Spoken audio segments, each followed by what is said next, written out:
Hello students. हमारा COA का next topic है पाइपलाइनिंग।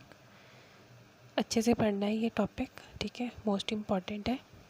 ठीक है, सबसे पहले हम इसके अंदर क्या पढ़ेंगे, पाइपलाइनिंग है क्या, मतलब what is pipelining. Okay, pipelining basically एक कलेक्शन है सेगमेंट्स का जिसके अंदर डेटा का फ्लो होता है। ठीक है, pipelining is a collection of segments जिसके अंदर क्या होता है, डेटा का फ्लो होता है। इसमें हम डिफरेंट टाइप के सेगमेंट्स बना देते हैं।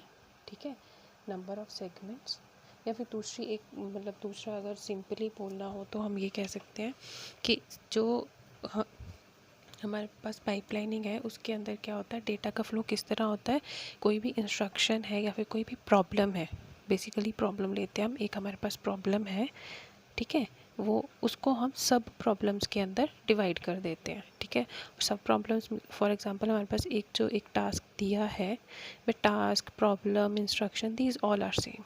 ठीक है, ठीक है, उसको हम क्या करेंगे, डिफरेंट पार्ट्स में डिवाइड कर देंगे, नंबर 1, नंबर 2, नंबर 3, नंबर 4 और नंबर 5 एग्जांपल है ये। ठीक है, तो उसके बाद क्या होगा, जब हम इसको सब प्रॉब्लम्स में डिवाइड करेंगे तो सब प्रॉब्लम्स को एग्जीक्यूट करेंगे। ठीक है, अलग अलग सेगमेंट्स को एग्जीक्यूट करेंगे, एग्जीक्यूशन होगी जब इनकी, और उसके बाद सारे सेगमेंट को एक साथ एग्जीक्यूट करेंगे ताकि हमें आउटपुट मिल जाए।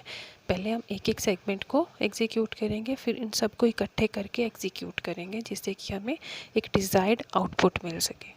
ठीक है, बेसिकली इंस्ट्रक्शन पाइपलाइनिंग है क्या, पाइपलाइनिंग इज़ अ सेगमेंट जिसके अंदर डेटा का फ्लो होता है। ठीक है, बेसिकली डेटा का फ्लो करवाना होता है हमें, वो किस में होता है, इसमें सेगमेंट्स के अंदर। चलो एक एग्ज़ाम्पल ले लेते हैं। एग्ज़ाम्पल हम ले लेते हैं एक बाइक कंपनी की। ठीक है, बाइक कंपनी है जिसके अंदर बाइक्स बनाई जाती हैं, और बाइक्स में को बनाने के लिए वो उस प्रोसेस को 3 स्टेजेस में से क्रॉस करना पड़ता है। लाइक सबसे पहला प्रोसेस का जो फर्स्ट स्टेज होगा वो होगा making body of bike, second is making engine of bike, and third will be paint the bike. ठीक है, और एग्जाम्पल ले लेते हैं कि each stage taking 2 hours to complete 1 step. Okay, each stage taking 2 hours. Okay, अब क्या होगा इसमें, अगर हम पाइपलाइनिंग अप्लाई करते हैं, नहीं करते हैं, सबसे पहले हम ये लिखते हैं कि सबसे पहले जब हमारे पास पाइपलाइनिंग थी ही नहीं तब क्या होता था, फर्स्ट स्टेज में बाइक की बॉडी बन रही है जिसको 2 आवर्स लगेंगे। ठीक है, आफ्टर 2 आवर्स नेक्स्ट स्टेज में जाती है वो, जहाँ पे इंजन प्रिपेयर होता है, और फर्स्ट स्टेज जो है वो आइडल बैठी रहती है। ठीक है, जैसे कि एक स्टेज थी, फर्स्ट स्टेज इसको क्रॉस करके वो सेकंड स्टेज में जब पहुंचा तो फर्स्ट स्टेज तो आइडल हो गई ना, इसमें तो कोई काम नहीं हो रहा, ये चल रही है, और ये थर्ड जो स्टेज है वो भी आइडल बैठी हुई है।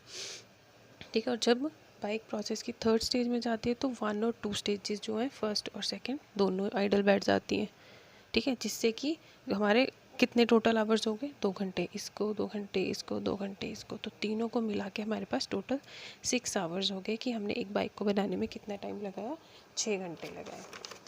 ठीक है, अब अगर हमारे पास क्या होता है, पाइपलाइनिंग होती है, पहले हमने क्या पढ़ा, अगर हमारे पास पाइपलाइनिंग नहीं होती है, अगर हमारे पास पाइपलाइनिंग हो तो हम क्या करते हैं, जब बाइक प्रोसेस के सेकेंड स्टेज में जाती है तो फर्स्ट स्टेज में न्यू टास्क आ जाता है। न्यू टास्क मीन्स बाइक का जो प्रोसेस, नया जो बाइक बनना है उस वो फर्स्ट स्टेज में आ जाता है।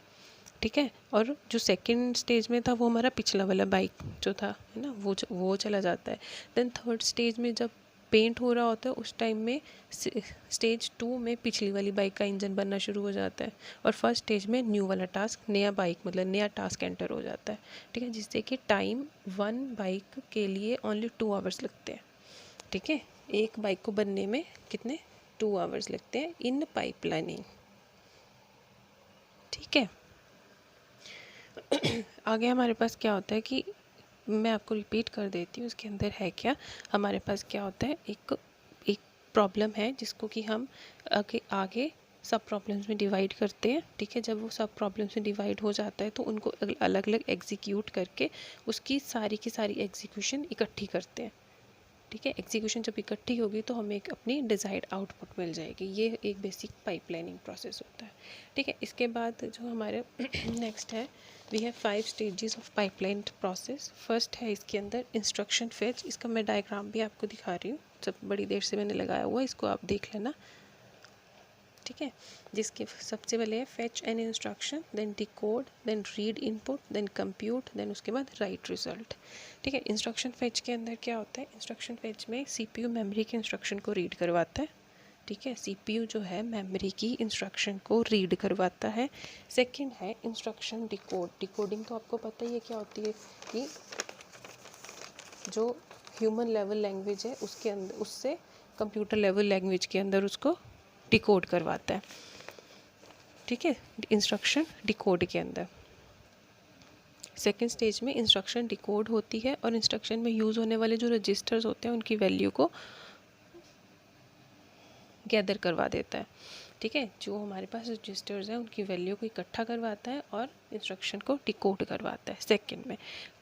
थर्ड में हमारी एग्जीक्यूशन होती है, ठीक है। थर्ड स्टेज में जितनी भी अर्थमेटिक एंड लॉजिकल ऑपरेशन होते हैं उनको परफॉर्म करके कंप्लीट किया जाता है। थर्ड स्टेज में एग्जीक्यूशन होती है कि इनकी अर्थमेटिक एंड लॉजिकल ऑपरेशंस की, ठीक है।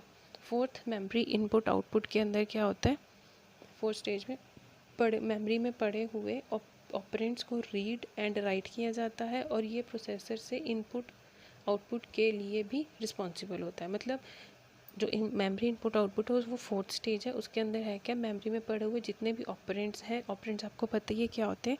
फॉर एग्जांपल हमारे पास 2 नंबर्स हैं, 2 + 2, these are the operands and this is the operator.